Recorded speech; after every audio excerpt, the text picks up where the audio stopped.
Bonjour et merci de votre fidélité pour ce second temps de parole. On a le vice-président, le président pardon, du MODEM de Mayotte, Daniel Martial Henry, bonjour. Oui, bonjour Anne, bonjour aux Mahorais et aux Mahoraises qui nous regardent. Merci d'avoir accepté notre invitation. C'est moi qui vous remercie de l'invitation. Vous êtes donc président du MODEM de Mayotte et on a Philippe Vigier comme ministre délégué chargé des Outre-mer qui est vice-président du MODEM. Oui, ça a été tout un plaisir de recevoir le ministre ici à Mayotte, mais avant d'aller dans les commentaires par rapport aux annonces qu'il a faites, je voudrais que vous me permettiez d'abord de rendre hommage à Madame Paulette Zaïdani, née Henry, qui vient de nous quitter, et m'incliner devant sa mémoire. C'était une dame d'une intelligence et d'un humanisme parfaite.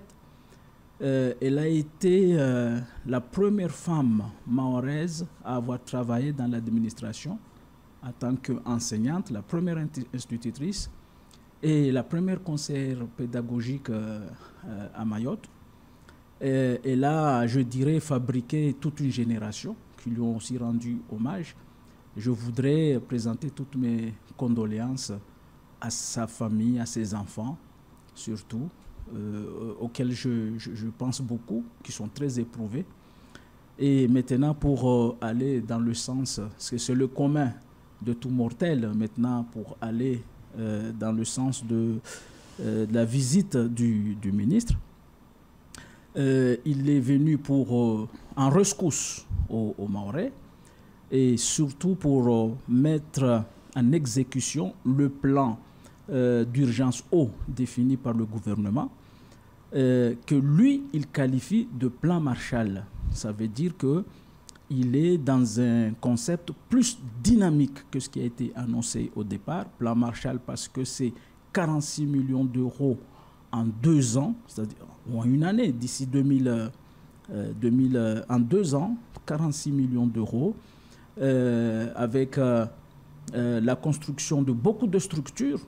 Par exemple, il a parlé de 10 forages, de l'osmoseur et aussi de 600 000 bouteilles d'eau par jour, 60 000 bouteilles d'eau, 60 000 bouteilles d'eau par jour destinées à la population vulnérable, à peu près 200 rampes d'eau réparties sur le territoire. Et on voit vraiment que l'État est à côté des Mahorais dans cette situation de crise inédite sur le territoire. Daniel Martial Henry, j'ai quand même le sentiment qu'on est dans cette situation présente parce que, année après année, depuis fort longtemps, tant le syndicat des eaux n'a rien fait, que les plans d'urgence qu'a déjà concédé l'État au fur et à mesure des années, je pense à 2016, 2020, rien n'a été fait. Oui, il y a un échec total de la gestion de l'eau à Mayotte dont on peut imputer la responsabilité au syndicat des eaux. C'est clair.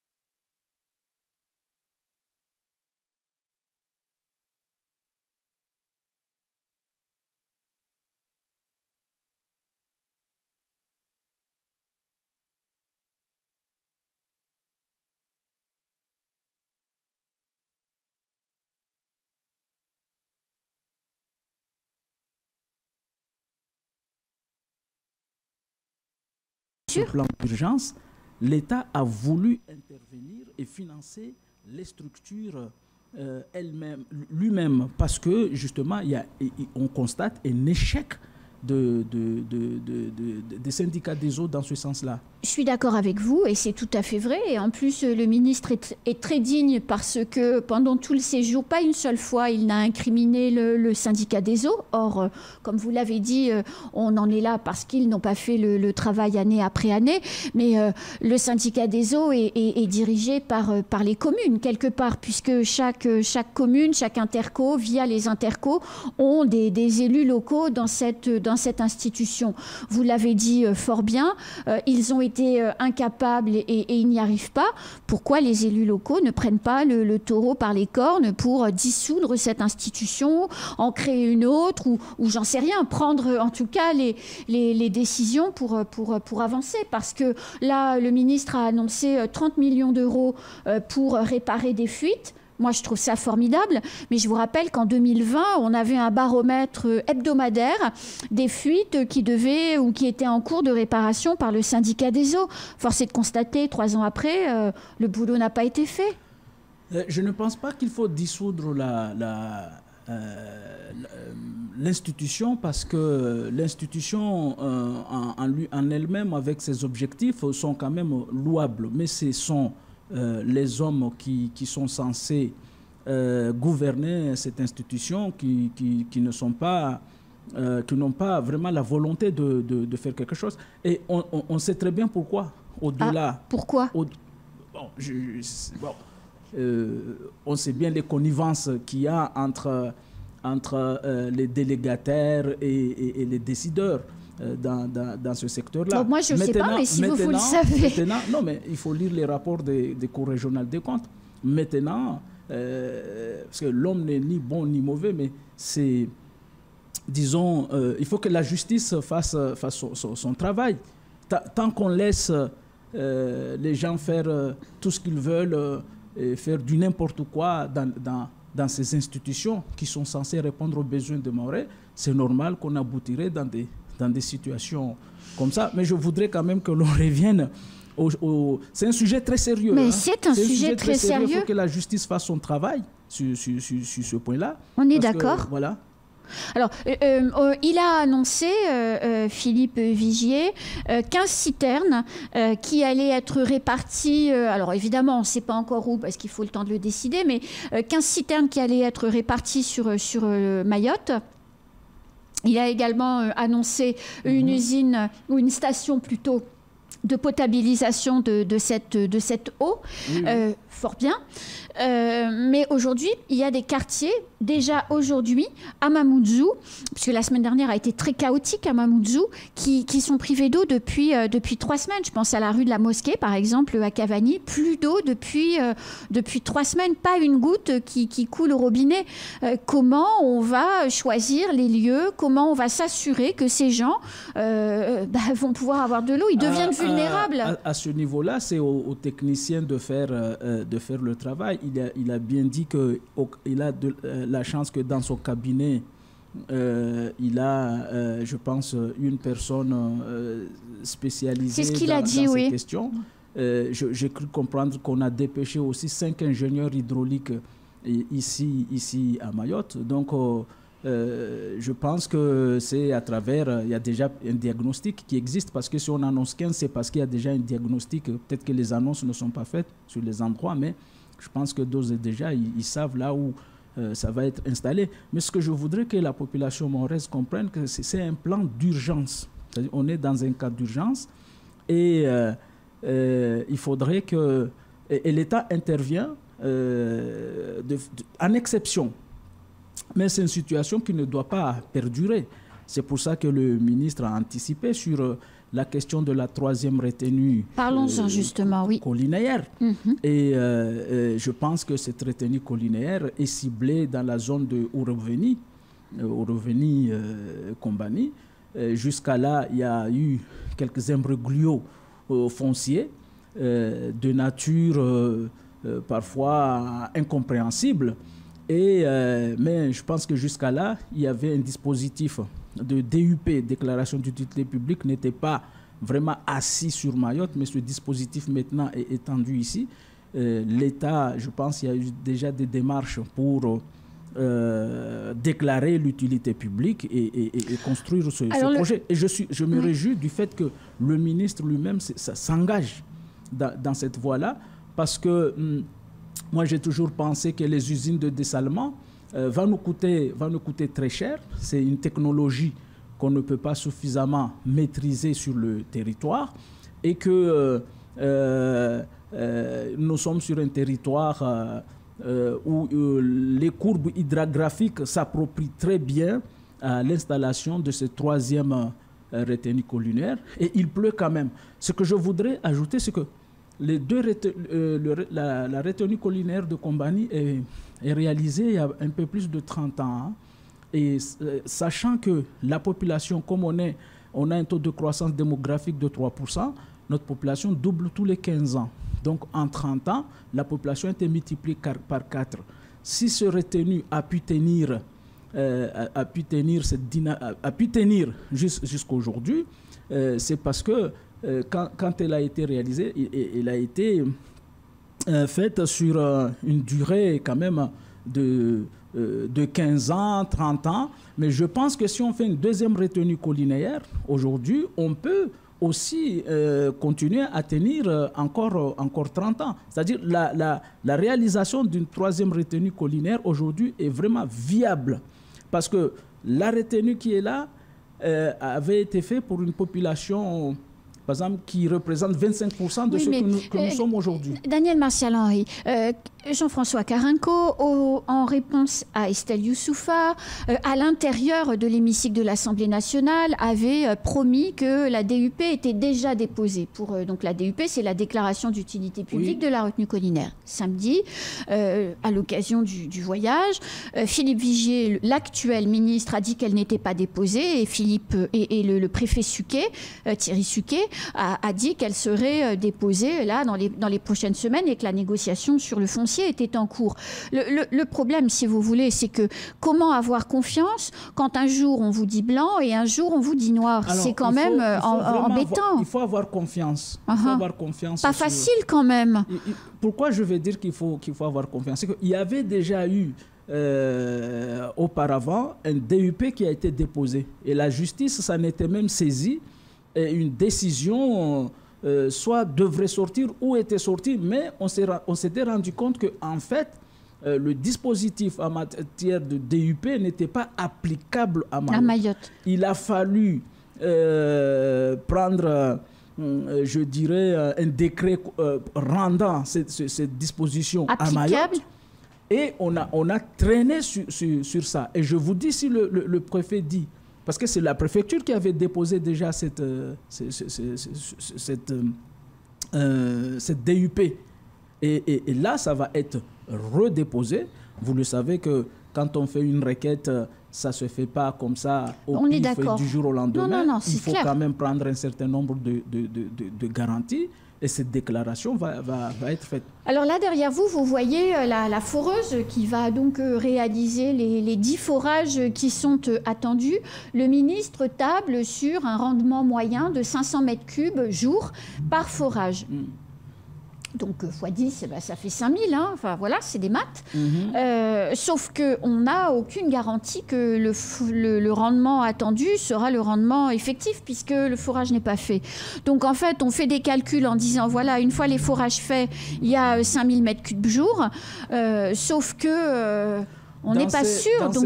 Dans ce genre d'estimation, il y a toujours des marges d'erreur. Mais aujourd'hui, moi, j'ai eu quelqu'un, c'est un aviateur qui m'a expliqué qu'aujourd'hui, nous sommes en capacité de mesurer le cubage même d'un caillou, même d'un petit caillou. C'est-à-dire qu'il y a des appareils qui peuvent mesurer les courbes, quelle que soit la nature, avec des précisions très intéressantes. Donc du coup, ça veut dire que s'ils font les campagnes là où ils ont décidé de les faire, c'est qu'il y a de l'eau, certain. Oui, parce qu'il y a eu des études qui ont été faites. Et là, jusqu'à là, tous les forages qui ont été réalisés à Mayotte, on a vu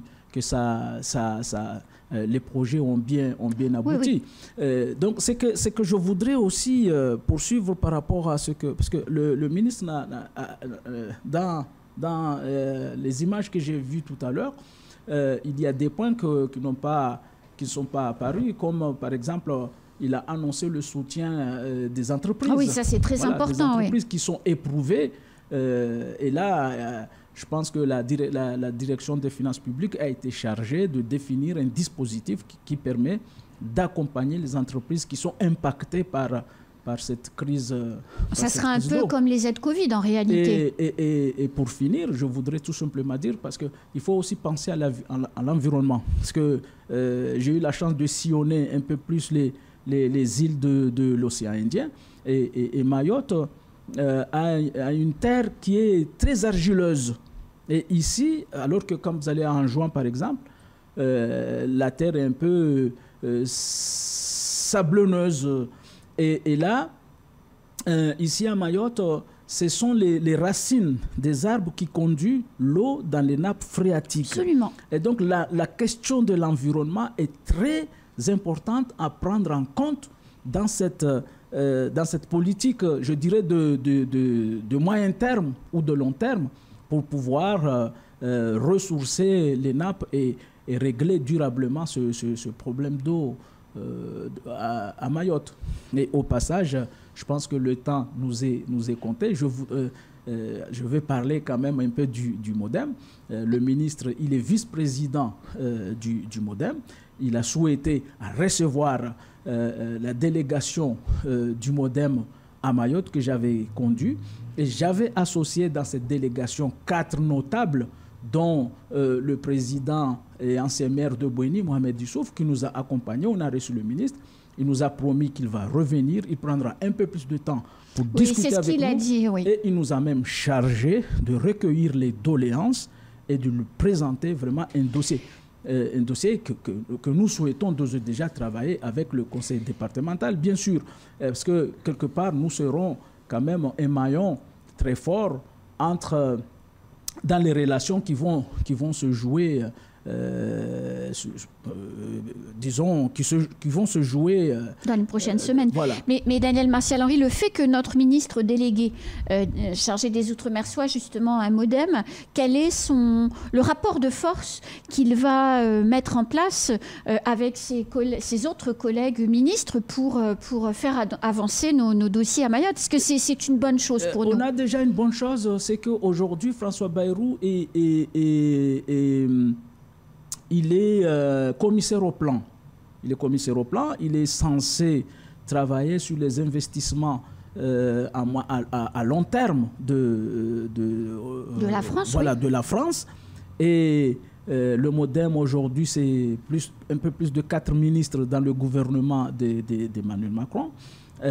Donc le MODEM est très écouté par le président de la République. Aujourd'hui, je pense même que les 2 personnes qui gouvernent réellement la France aujourd'hui, c'est Emmanuel Macron et François Bayrou.